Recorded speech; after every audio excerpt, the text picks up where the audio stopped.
2026년 부활주일은 4월 5일입니다. 그리고 거기서 50일, 오순이죠. 오순째가 되는 5월 24일이 오순절 성령 강림주일입니다. 그리고 오늘 4월 20일, 26일 주간이 그 가운데 이 부활주일과 오순절 성령 강림주일의 중간입니다.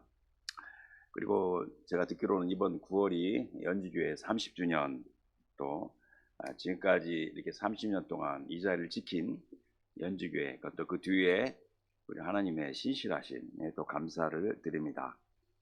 이 세상에는 교회가 많이 있죠. 오늘 메시지는 성령과 교회 시대의 시작점인 약 2000년 전 오순절 성령 강림을 기리는 마음에서 성령 강림, 성령 강림하면 여러분들 잘 알다시피 그 사도행전 2장 1절에서 4절인데, 사도행전 2장 1절에 오순절 날이 이미 이르니까 오순절 날이 행사가 한참 진행되는 겁니다.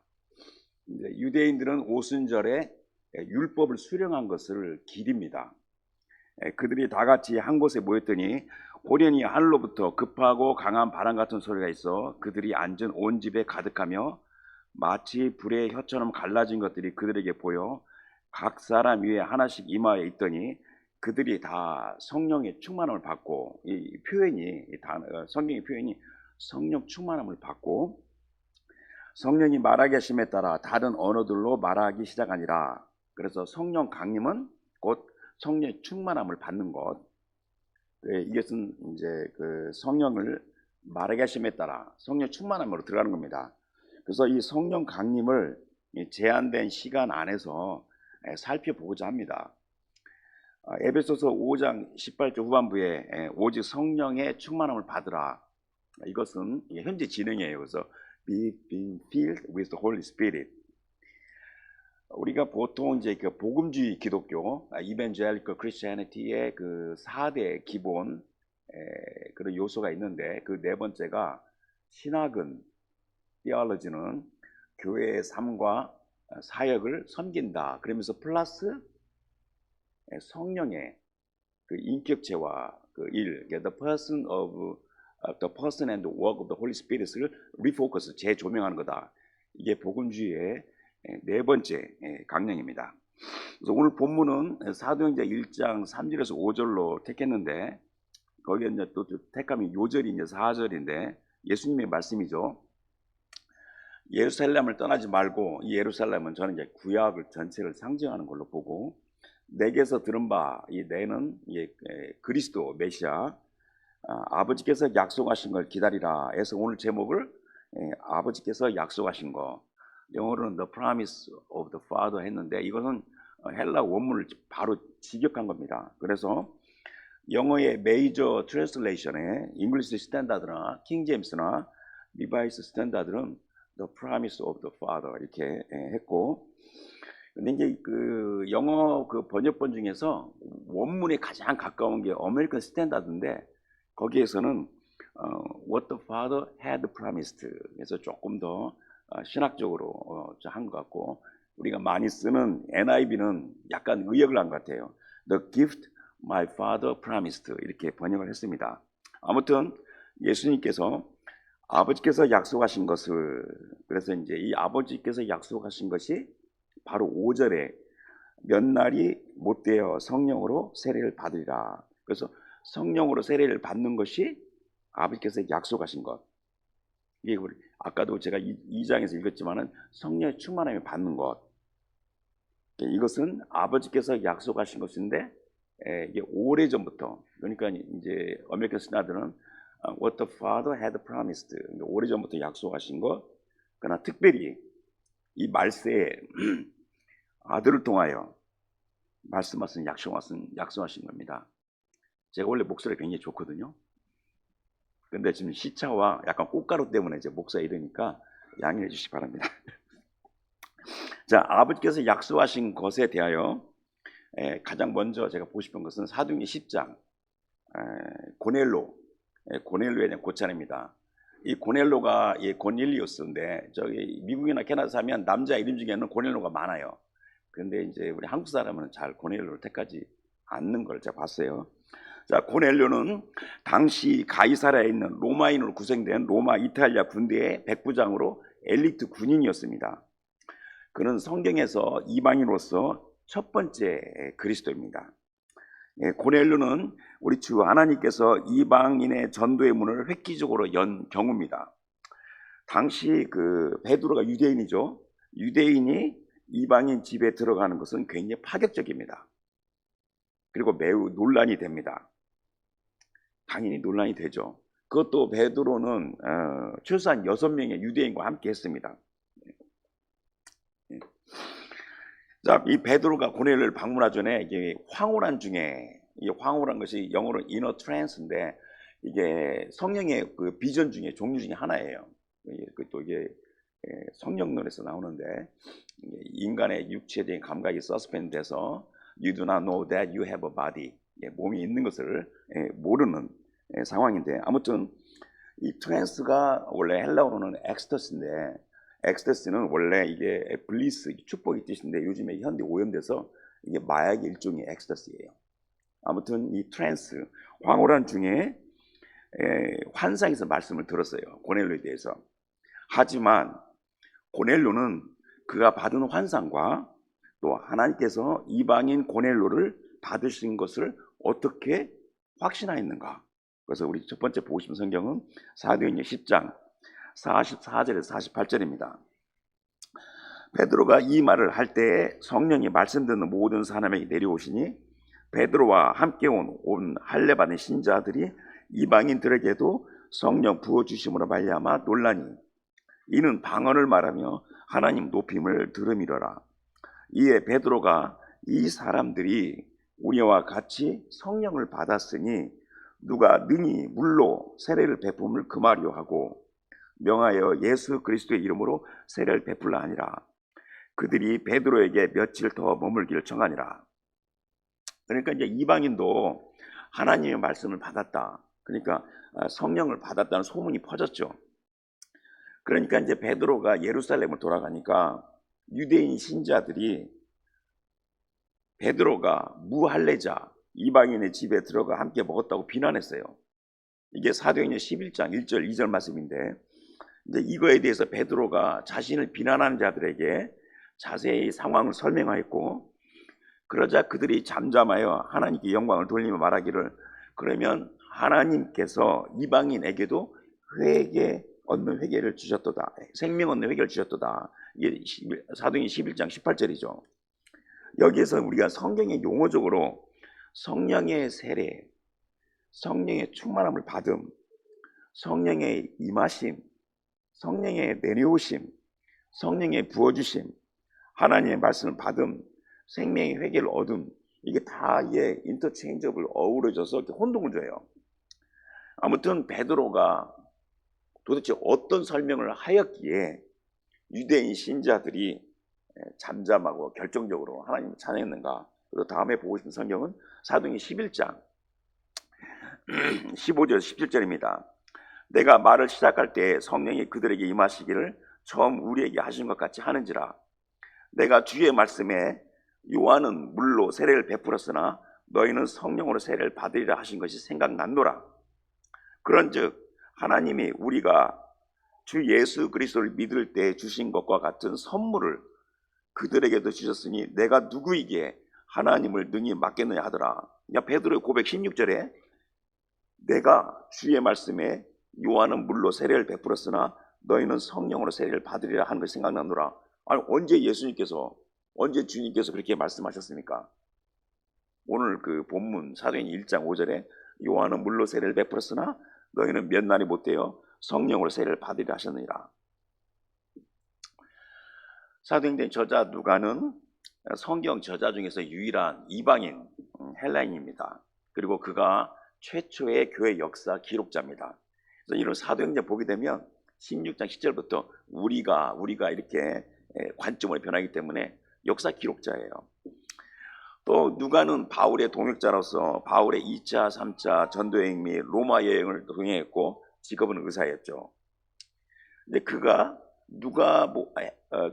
누가가 사도행전을 기록하기 전에 자기가 기록한 누가복음에 대하여 제가 본문을 택하지 않았지만 사도행전 1장 2절에 그가 주 예수께서 택하신 사도들에게 무엇으로? 성령으로 명하시고 승천하신 날까지 이를 기록하였노라 이렇게 말했습니다. 그러니까 사도행전 내용이 1장 3절부터 시작하는 겁니다. 그래서 오늘 본문을 택한 거, 자, 사도행전 1장 3절을 보도록 합시다. 사도행전 1장 3절에 그가 고난 받으신 후에 또한 그들에게 확실한 많은 증거로 친히 살아계심을 나타내사 40일 동안 그들에게 보이시며 하나님의 나라의 일을 말씀하시니라. 그가 고난을 받으신 후에 우리 주 예수 그리스도께서 십자가 대속에 큰 고통과 수치의 죽음을 받으셨죠. 그러면서 또한 그들에게 확실한 많은 증거로 친히 살아계심을 나타내사, 근데 이제 원래 원문의 어수는 친히 살아계심을 먼저 앞에 나와요. 이 고난을 받은 것보다. 그래서 이 사도행전에 시작할 때는 주님의 부활을 강조하는 겁니다. 그래서 주님은 무덤에서 부활하셨고 제자들을 포함하여 여러 사람에게 나타나셨어요. 우리 잘 알고 있는 고린도 후서 15장 부활장이죠. 부활장은 읽기 시작합니다. 그 3절에서 8절까지가 내가 받은 것을 먼저 너에게 전하였으니, 사도 바울이 뭘 받았어요? 내가 받은 것을 먼저 너에게 전했으니, 먼저 성경대로, 이 성경은 구약 성경이잖아요. 사도 바울은 구약 성경에 능통한 사람입니다. 구약 성경을 성령의 은혜로 깨달은 거죠. 그래서 먼저 성경대로 그리스도께서 우리 죄를 위하여 죽으시고 장사 지난 바 되셨다가, 두 번째가 장사죠. 세 번째가 성경대로 사흘 만에 다시 살아나사 게바에게 보시고 후에 12제자와 그 후에 500여 형제에게 일시에 보이셨나니 그 중에 지금까지는 대다수 살아있고 어떤 사람은 잠들었으며 그 후에 야고보에게도 보이셨으며 그 후에 모든 사도에게와 맨 나중에 만삭되지 못하여 난 자 같은 내게도 보이셨느니라. 자, 40일 동안 그들에게 보이시며 하나님의 나라 일을 말씀하셨어요. 그러니까 우리 주님은 부활하신 다음에 40일 동안 여러 차례 여러 사람에게 나타나셨고 승천하셨어요. 사도행전 1장 9절에 감난산 승천하셨잖아요. 근데 이 하나님의 나라 일이라는 것은 그냥 함축적인 표현입니다.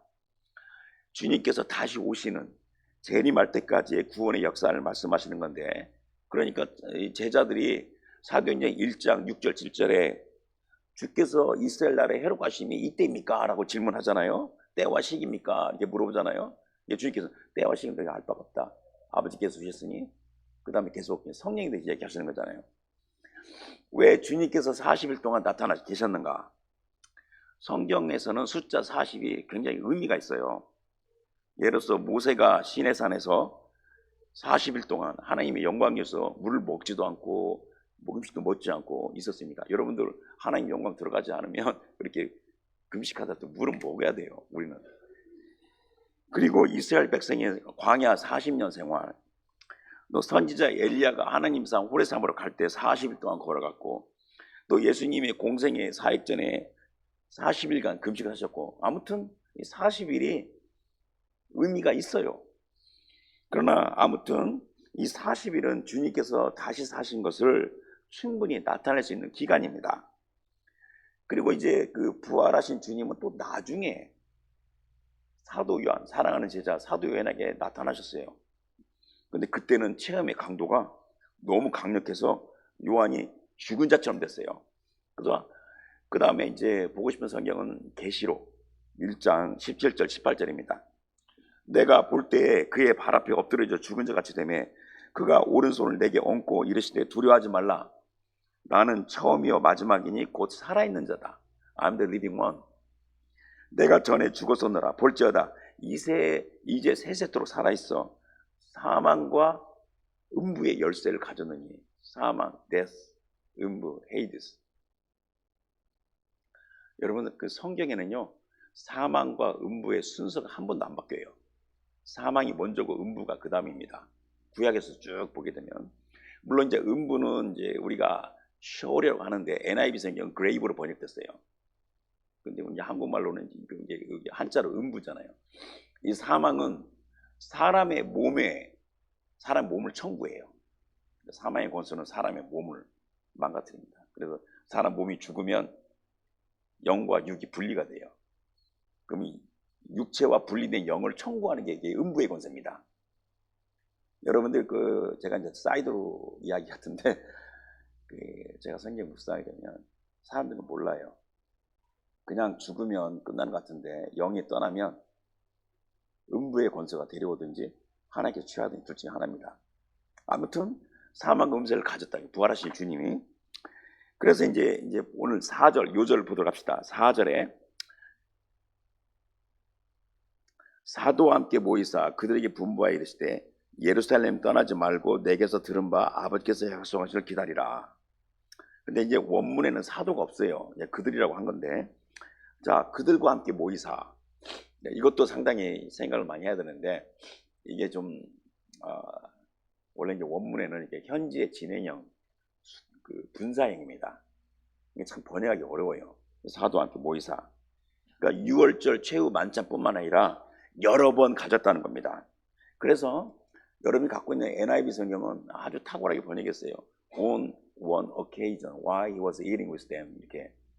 그래서 그들과 함께 모이사 하면 예수님의 그 6월절 최후 만찬을 포함해서 계속해서 부활하시는 데서 40일 동안 쭉 이렇게 나타나는 과정을 말하는 겁니다. 그래서 그 다음 보고 싶은 성경은 예수님 6월절 만찬 때 무슨 말씀하셨죠?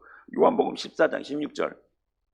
내가 아버지께 구하겠으니 그가 또 다른 보혜사, 또 다른 어나더, 예수님과 동일한, 예수님도 보혜사, 또 다른 보혜사를 너에게 주사 영원토록 너희와 함께 있게 하리니 그랬고, 예수님이 부활하신 다음에는 이제 누가복음 24장 47절 49절에는 또 그의 이름으로 죄 사함을 받게 하는 회개가 예루살렘에서 시작하여 모든 족속에게 전파될 것이 기록되었으니 이는 너희는 이 모든 일의 증인이라. 볼지어다 내가 내 아버지께서 약속하신 것을 너희에게 보내리니 너희는 위로부터 능력으로 입혀질 때까지 이 성에 머물라. 자, 이 성에 머물라가 뭐죠? 오늘 본문에 예루살렘을 떠나지 말고 내게서 들은 바 아버지께서 약속한 기다리라.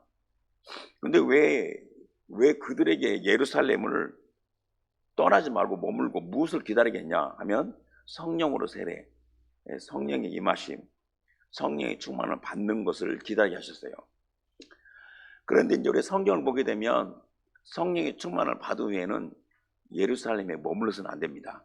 흩어져야 돼요.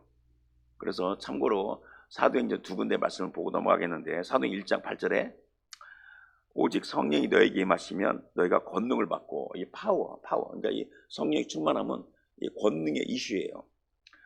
예루살렘과 온 유대와 사마리아와 땅끝까지 이르러 내 증인이 되리라 하시니라. 그러면서 사도행전 8장 1절에서 또 4절과 5절 보면 이제 스데반 집사가 이제 순교한 그 직후인데, 사울은 이제 바울이죠. 사울은 그가 스데반이 죽임 당함을 마땅히 여기더라.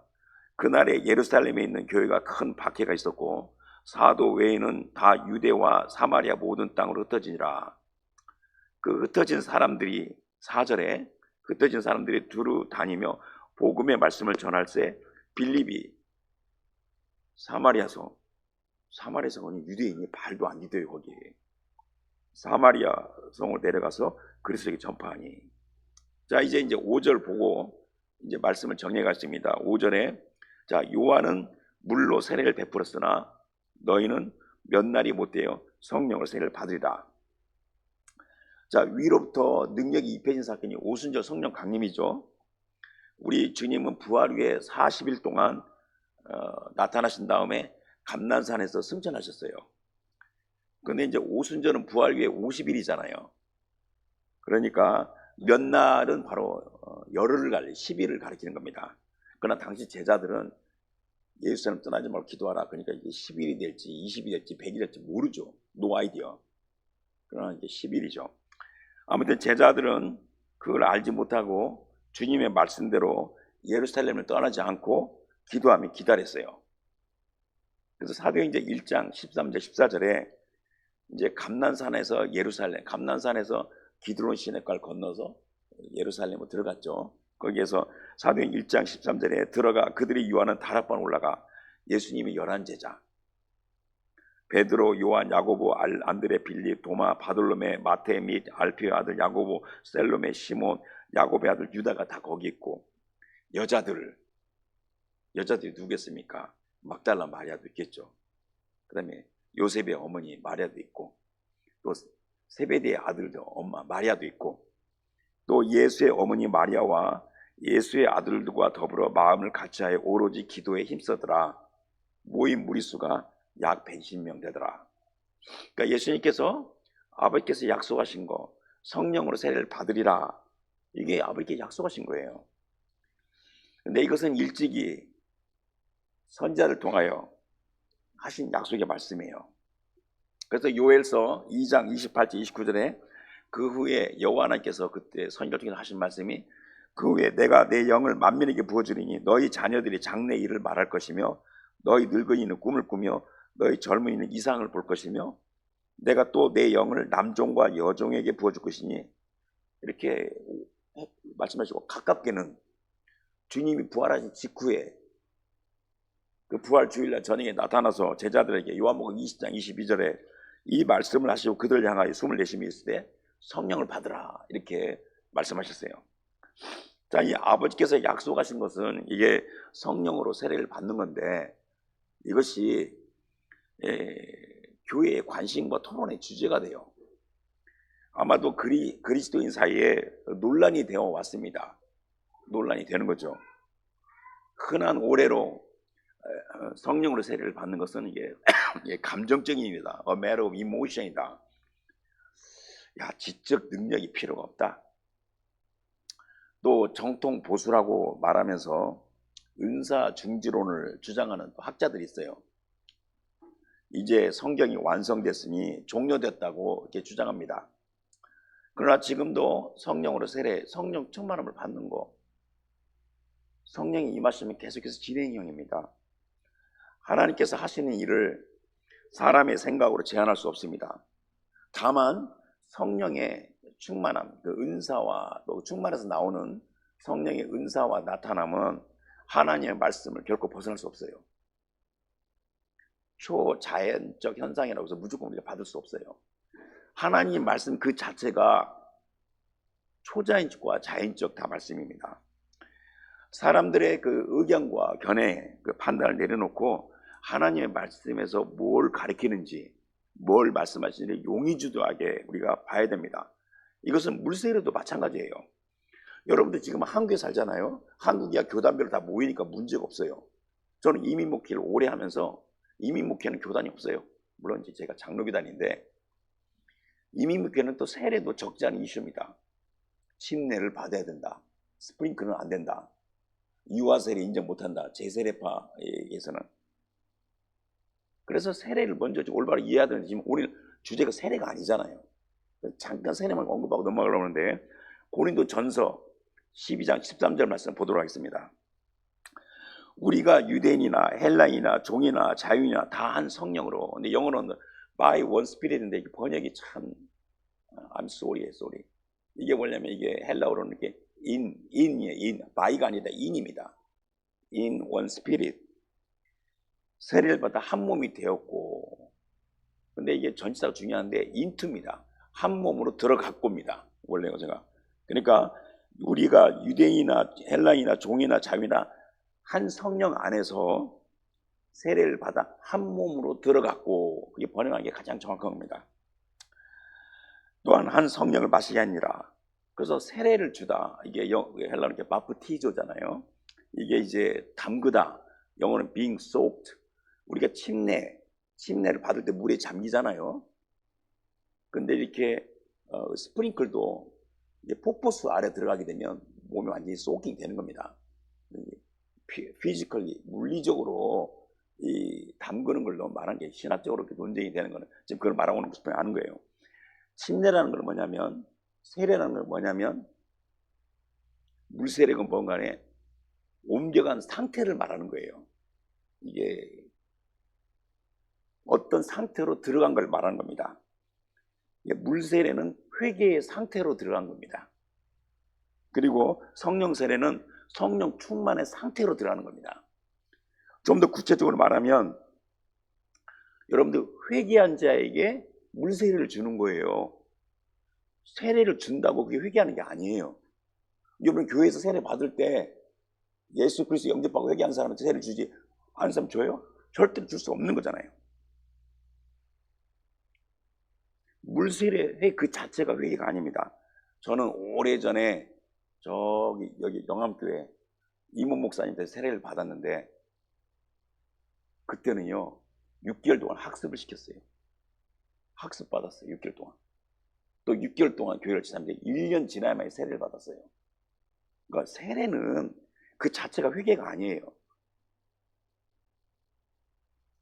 회개한 자가 회개 상태에 들어왔다는 public acknowledgement, 이 공동체 안에서 선언하면서 회개자로 받는 겁니다.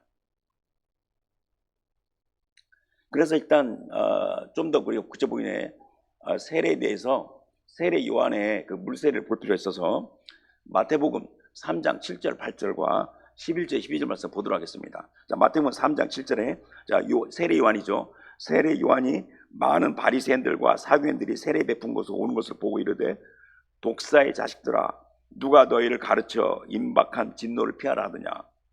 그러므로 회개에 합당한 열매를 맺고, 이게 이제 과거형인데 이걸 좀 구체적으로 표현하게 되면 네 삶을 통하여 네가 회개했다는 걸 증명해라. 그럼 내가 세례를 주겠다. 그 뜻이에요. 그러면서 마태복음 3장 11절에 나는 너희로 회개하기 위하여 물로 세례를 베풀었거니와 내 뒤에 오신 이는 나보다 능력이 많으시나니 나는 그의 신을 들기도 감당하지 못하겠노라. 그는 성령과 불로 너에게 세례를 베푸실 것이요 손에 키를 들고 자기의 타작마당을 정하게 하사 알곡은 모아 곡간에 들이고 쭉정이는 꺼지지 않는 불에 태우시리라. 세례는 세례 요한도 회개를 하면 내가 세례를 주겠다는 겁니다. 그래서 이 세례라는 것은 우리가 잠궈서 들어서 어떤 상태로 옮겨간 걸 말하는 겁니다. 그래서 세례 요한은 이미 회개한 자에게 세례를 베풀었고 교회의 물세례도 마찬가지죠. 그런데 성령 세례도 마찬가지라는 겁니다.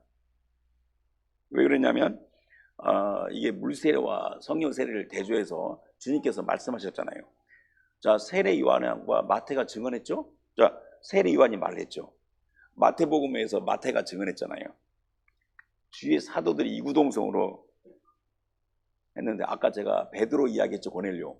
베드로도 증언했잖아요. 마가도 증언합니다. 마가복음 1장 8절에 나는 너희로 물로 세례를 베풀거니와 그는 너희로 성령을 베풀리라. 마가도 증언했잖아요. 누가도 증언했어요. 누가는 물론 사도행전에 증언했지만 누가복음 3장 16절에 요한이 모든 사람이 대답하여 이르되 나는 물로 너에게 세례를 베풀었거니와 나보다 능력이 많으신 오시나니 나는 그의 신발끈을 끌기도 감당하지 못하겠노라. 그는 성령과 불로 너에게 세례를 베풀시오. 또 사도 요한도 증언했어요. 요한복음 1장 26절 27절에 요한이 대답하되 나는 물로 세례를 베풀거니와 너희 가운데 너희가 알지 못하는 한 사람이 섰으니 곧 내 뒤에 오시는 그이라. 나는 그의 신발끈을 풀기도 감당하지 못하겠노라 하더라. 하나만 더 봅시다. 자, 바울의 증언을 봅시다. 그래서 사도행전 19장 1절부터 7절까지 좀 길지만 보도록 하겠습니다. 아볼로가 고린도에 있을 때, 이건 사도 바울이 3차 전도행 때, 2차 전도행 때 에베소로 가려고 하다가 못 갔잖아요. 3차 행이 마침내 들어가는 겁니다. 고린도 교회는 바울이 개척했지만 바울이 떠난 후에 아볼로를 그 목회자로 보냈어요. 그래서 아볼로가 고린도에 있을 때 바울이 윗지방으로 다녀 소아시아 윗지방으로 다녀 에베소에 와서 어떤 제자들을 이르되 너희가 믿을 때 성령을 받았느냐? 이게 논란이 많죠. 그죠? 이르되 아니라 우리는 성령이 계신도 듣지 못하였노라. 바울이 이르되 그러면 너희가 무슨 세례를 받았느냐? 대답하되 요한의 세례니라. 바울이 이르되 요한이 회개의 세례를 베풀며 백성에게 말하되 내 뒤에 오신을 믿으라 하였으니, 그러니까 믿을 때 성령을 받으라. 이게 같은 말이에요. 받으라 하였으니 이는 곧 예수라거늘. 그들이 듣고 주 예수의 이름으로 세례를 받았어요. 요한의 세례를 받았으니까. 그리고 나서 바울이 그들에게 안수함에 성령이 그들에게 임하심으로 방언도 하고 예언도 하고 모두 12사람이 되니라. 그런데 더 결정적인 증언이 누굽니까? 바로 예수님의 증언 아닙니까? 오늘 본문 사도행 1장 5절에 요한은 물로 세례를 베풀었거니와 너희는 몇 날이 못되어 성령의 세례를 받으리라. 그래서 성령의 세례는 성령의 충만함을 받는 첫 경우예요. The first infilling입니다. 앞서 이야기했지만 성령의 세례는 성령의 충만한 상태로 들어가는 것을 말하는 겁니다. 그리고 물 세례는 사도행전 1장 5절에 요한은 물로 세례를 베풀었으나, 이 베풀었으나는 이게 과거형 능동태입니다. 그러나 너희는 몇 날이 못되어 성령으로 세례를 받으리라. 이것은 수동태 미래형이에요. 수동태의 능동 주어가 누굽니까? 예수님이에요. 물 세례는 사람이 주지만 성령 세례는 주님이 주신다는 겁니다. 근데 이제 우리가 이제 성령으로 세례를 받다, 성령을 충만을 받다. 자, 이것은 이제 이게 부작용이 교회 안에도 많이 있어요. 그렇다고 해서 그걸 부인할 수가 없습니다. 성령 세례 받았다는 자들이 일으키는 폐단이 많아요. 나도 알고 있어요, 많이. 그렇다고 소중한 아기를 목욕물과 함께 내버릴 수 없는 거예요. 또 어떤 자들은요, 심지어 성령 세례를 받지 않으면 구원을 못 받았다, 이렇게 말합니다. 이것은 진리의 말씀 외과는 영어로 하면 horrible, terrible. 아니, 성령 세례 안 받으면 구원 못 받았다 말하는 사람이 있어요. 이것은 진짜 horrible이에요. 성령 세례는 성령의 사람으로 하여금 성령 충만함으로 들어가게 하는 게 성령 세례입니다. 또 어떤 사람은 올바른 신앙생활을 하는데 말씀이면 충분하다, 성령 세례가 왜 필요하냐? 그건 진짜 어리석은 거죠. 말씀과 성령과 말씀으로 우리가 신앙생활하는 거잖아요. 이것도 진리의 말씀을 왜곡하는 horrible, terrible입니다. 다시 말하면 성령 세례를 받는 것은 성령 충만함을 받는 것인데, 이것은 이미 성령을 받은 자에게 해당되며, 물론 동시에 구현되는 게 있어요. 그것도 순서는 안 바뀌어요, 절대로. 특히 고넬료 같이 보면 동시에 생길 수가 있는데 순서는 안 바뀌어요.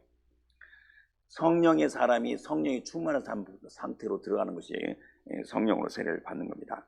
그래서 사도행전 2장 38절, 39절 말씀 보고 이제 마무리하겠습니다. 베드로가 이르되 너희가 회개하여 각각 예수 그리스도의 이름으로 세례를 받고 죄 사함을 받으라. 그러니까 repent and be baptized 이렇게 했죠.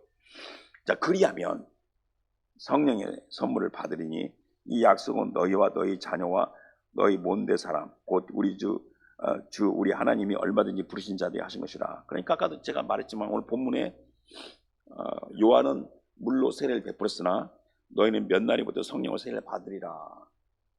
성령의 충만함을 받을 것이다. 이게 예수님이 증언하셨잖아요. 그 다음에 베드로가 또 증언했잖아요. 세례 요한이 먼저 말했잖아요. 마태가 말했잖아요.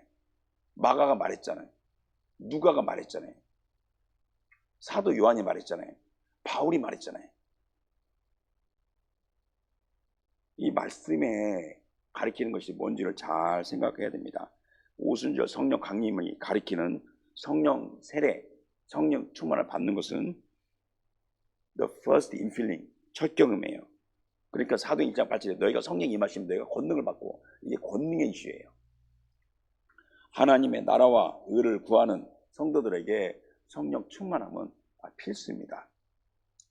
저는 개인적으로 제가 이제 그 교단 이제 총회, 이제 저쪽 이제 우리 총회는 이제 그 본부가 미국 쪽에 있는데 총회와 이제 노예 일을 이제 많이 하거든요. 그럼 생각보다 굉장히 많이 했어요. 많이 하고 또 다른 교단하고 했는데 요즘에는요 오순절 교단의 의미가 없어졌어요. 여기는 장로교, 그러면 장로교는 근데 이 장로교라는 것은 이게 정치 체제의 팔러티예요. 근데 이게 각 교회마다 이제 신학적으로 오순절이 이게 펜테코스탈이잖아요. 이게 의미가 없어져 가요. 성령의 충만함을 받는 것은 하나님의 나라와 의를 구하는 성도들에게 가장 중요하고 필수인 겁니다. 그리스도에 있는 성도들은 이 악한 세대, this present evil generation, 성경에 많이 나오죠. 이 악한 세대에 늘 성령 충만함으로 그 권능에 따라 마음과 영이 새롭게 되며 성장하며, 그래야지 성령의 열매를 맺잖아요. 갈라디아서 5장 22, 23절에 성령의 열매는 그 특징이 캐릭터입니다. 사람이 성령을 받지 않고서는 변하지 않아요. 물론 어떤 사람은 받았다고 해도 항상 그 모양도 있지만 그건 우리가 판단할 수 없어요. 성령의 열매를 맺고, 에스겔서 18장 31절에는 너희는 너희가 범한 모든 죄악을 버리고 마음과 영을 새로 할지다 하면서 에스겔서에도 성령으로 충만한 것을 말씀을 하셨어요. 에베소서 4장 13절에 우리가 다 하나님 아들을 믿는 것과 아는 일에 하나가 되어 온전한 사람 이루어 그리스도의 장성한 분량. 아니 어떻게 그리스도의 장성한 분량이 충만하니까 우리가 성장할 수 있어요? 공부해서? 물론 공부해야죠. 성령의 권능으로 되는 겁니다. 무엇보다도 이 마지막 때, 이 시대의 마지막 때 교회는 하나님의 영, 성령을 근심케 하시면 안 됩니다. 그래서 우리가 순종하면서 말씀에 붙잡고 나가야 됩니다. 자, 두 군데 말씀 보고 이제 마치겠습니다. 자, 요한복음 7장 37절 39절입니다.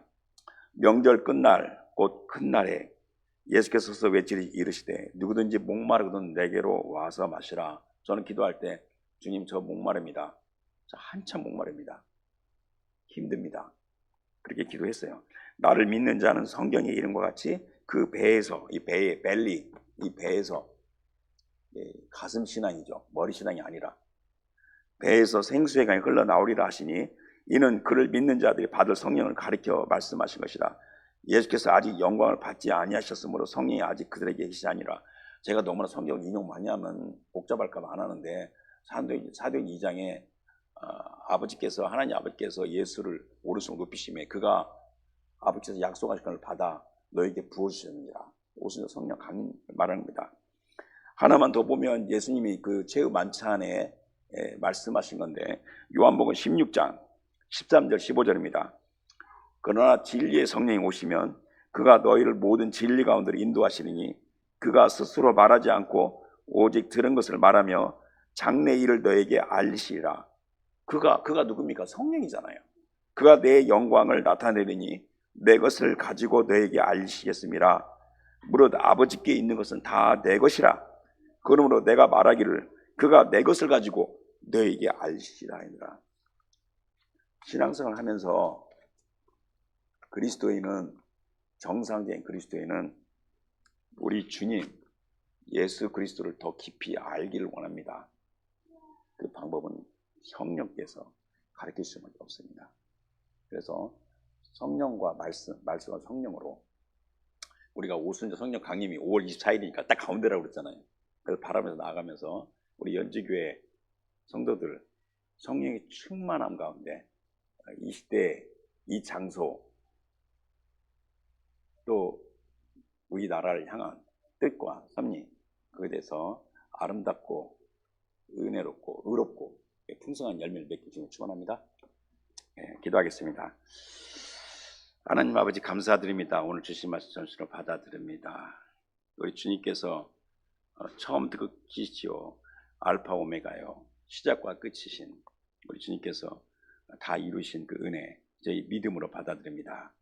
우리에게 모두에게 성령 충만함으로 들어가게 하시고 또 성령 충만함을 계속 유지하면서 이 시대, 이 악한 시대에 주님을 기뻐하시는 열매를 맺고 또 하나님의 나라, 우리 주님이 다시 올 길을 적극적으로 준비하고 예비하는 복된 성도들과 교회가 되게 도와주시옵소서. 감사드리며 예수님의 이름으로 기도합니다.